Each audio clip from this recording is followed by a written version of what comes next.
నాకు అర్థమవుతుంది. నేను ఇప్పుడే నా ఎగ్జామ్స్ రాసి వచ్చా. So I know how stressful it is. But ఈ సినిమా మీరు థరోగా ఎంజాయ్ చేస్తారు. అండ్ మీ చదువుకునే టైంలో ఒక మంచి బ్రేక్ కోసం చూడాల్సిన సినిమా ఈ రాబిన్ హుడ్. సో అందరూ 28 ఎప్పుడు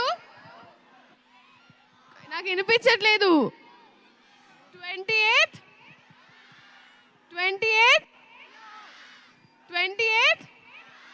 అమ్మాయిలు అసలు నాకు తెలిసిన మనం ఆడపిల్లలు ఎప్పుడు అలా కూర్చోకూడదు. ముందు ఒక్కసారి అందరు లేస్తారా?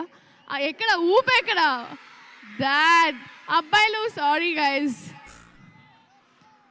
Stay up. Thank you so much. ఒకసారి మీ ఫ్లాష్ లైట్స్ ఆన్ చేస్తే will all SIT and take a video.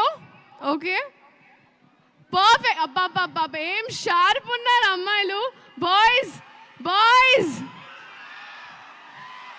Okay ఎవరు ఇంకా లౌడర్ చూద్దాం. గర్ల్స్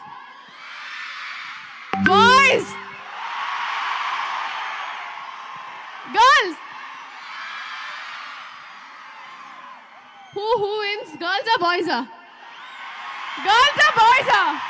నాకు ఇక్కడ బాయ్స్ ఇంకా అసలు ఎలా ఉండాలి? ఆడియన్స్ కూర్చోకూడదు. లేరు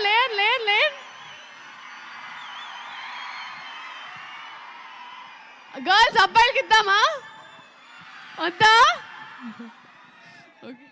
యా థ్యాంక్ యూ శ్రీలీల. ఇప్పుడు హీరో నితిన్ గారు మాట్లాడుతున్నారు. నితిన్ గారిని